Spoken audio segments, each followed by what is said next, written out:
was something about being confined to a desk and a chair and being told what to do and when I could do it. I wasn't doing too well with that. Is we don't want this trading time for money thing, but it's become bigger than that.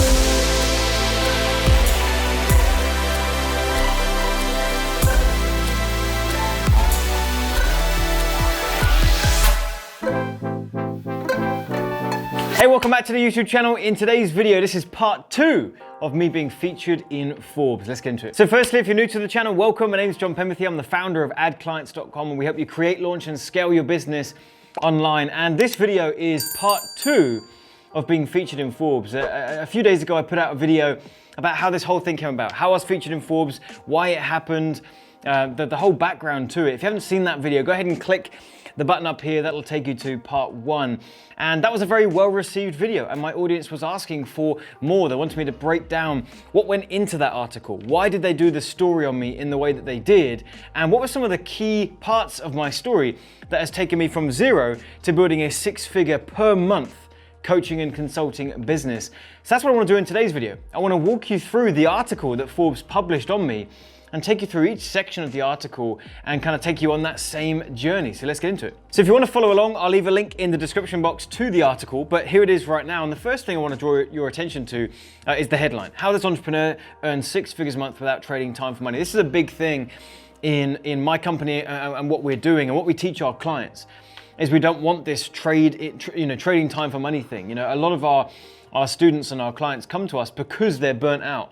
And they're frustrated because perhaps they're doing one-to-one coaching and they haven't got any time in the day. Perhaps they feel like a slave to their clients and they don't actually have their free time. They don't have their lifestyle. And something that we've got very good at is building a business and building products and services that provide a phenomenal experience for the end user. But we leverage automation and we leverage group coaching to make sure that we're not trading our time for money. So that's what this whole article was about. And that's actually where my story leads to, is where we are right now. So that's kind of why they chose that title.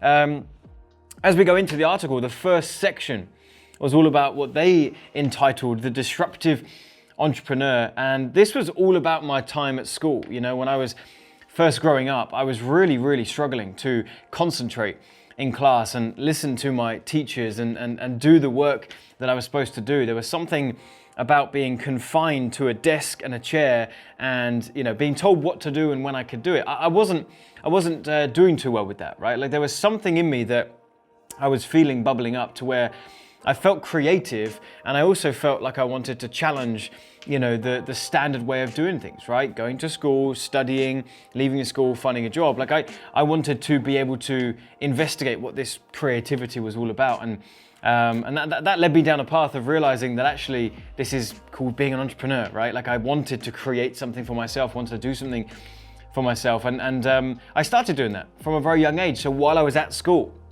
while I was 12 years old, I went around to my neighbors and I started a car washing business and a gardening business. And I would just go around to the neighbors and I'd be doing odd jobs for them. But that sparked this feeling of, wow, I've just earned my own money. This is super cool. And so all the while, I'm getting into trouble in school, I'm being disruptive, I'm not concentrating, but outside of school, I'm making a bunch of money by myself, off my own back, by doing all this car washing stuff. And that's really where this whole entrepreneurial journey started. The next section was all about, they entitled it Finding His Calling. This was when I found what I was passionate about, because I wanted to start a business, as I mentioned. I wanted to be what they're calling an entrepreneur. I wasn't sure what I was going to do or how I was going to do it, but I wanted to make my own living. And I started buying and selling on eBay. I started doing affiliate marketing. I started doing all these things that perhaps you've come across at some point in time on your journey. And one thing that I loved, and I did pick this up during my affiliate marketing days, was when you are doing affiliate marketing, you are finding a product that can help people, and you're finding someone who needs it and you're pairing them up. You are essentially doing some marketing to attract the right person to the right product, and then you get a commission. And I started to find a real passion for this. A passion for how do you put the right message in front of the right person at the right time that leads to a sale. And so I started going down that path, and I started becoming pretty obsessed with this world of marketing, learning different strategies to drive traffic and command attention, different ways to build sales funnels to lead someone to want to make purchase, different ways to scale the whole operation, started getting into paid traffic, and the whole thing started to snowball. And I realized that this is what I love. It's what I'm passionate about. I like marketing. And so that actually, long story short, is what started, what we have now, which is our marketing education company and our coaching company. That's where we're up to right now. That's what we're doing, is we're helping other entrepreneurs, other business owners who are looking to get their products and services into the hands of those that need it. And we educate them. We teach them how to run ads, how to build funnels, how to scale their whole operation. And that's where we've got to now. But this is where it all started. It was just finding a passion for marketing. The next section was the digital awakening, right? Because there are lots of different ways that you can do this marketing stuff, right? There's lots of old school, traditional ways of doing it, right? Door knocking, bumping into people in the street, cold calling, doing all these things. But back then, and we're talking 10 years ago now, that was when the internet was really, really starting to take off. I mean, your ability with the internet, with social media, to put your message in front of someone that wants it and needs it was unparalleled to anything that we had been exposed to before. And I realized that this is the direction that everything's going, because so many businesses are struggling to grow, and it's because they're focusing on offline strategies and not embracing online, not embracing social media, not embracing the way that this whole thing is going. And whether you like it or not, it's continuing to go that way. And so you've got to jump on top of that bandwagon. The next section was rapid expansion, and this is where they were digging into the parts of my story, specifically with growth. Like when I say we, I talk about me and my team now. But right back in the beginning, it was just me and my laptop. I was earning good money, $20,000, $30,000 a month, just doing my thing. But it's become bigger than that.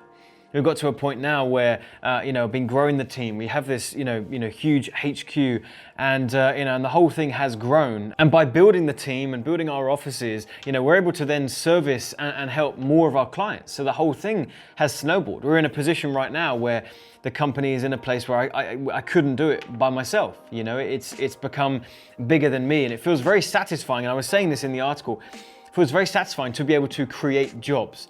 I remember growing up and hearing everyone talking about hating their job, hating their boss. Like those are two things that you hear all too often.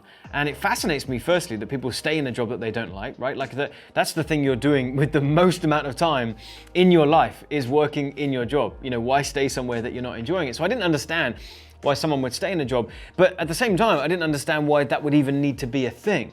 For business owners and entrepreneurs that have people working for them, why on earth would you not want your team to feel appreciated and a part of what you're doing and getting caught up in the vision?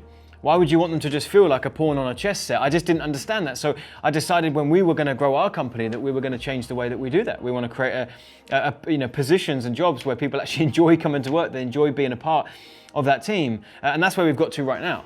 And that's why, and I say this a lot now in interviews and things, for my team, we're achieving with a small team what we would do, with other companies that need 3, 4, 5 times the amount of people. Why? Because I'm not treating them like do this, do that, clock in at 9, clock out at 5. They're a part of it. They're getting caught up in it. So I'm getting 3 people out of every 1 person, and they're loving what they're doing and they love being a part of it. And that's been very exciting and enabled us to scale to where we are right now, which is doing about $3 to $4 million US every single year for our education company and our consultancy.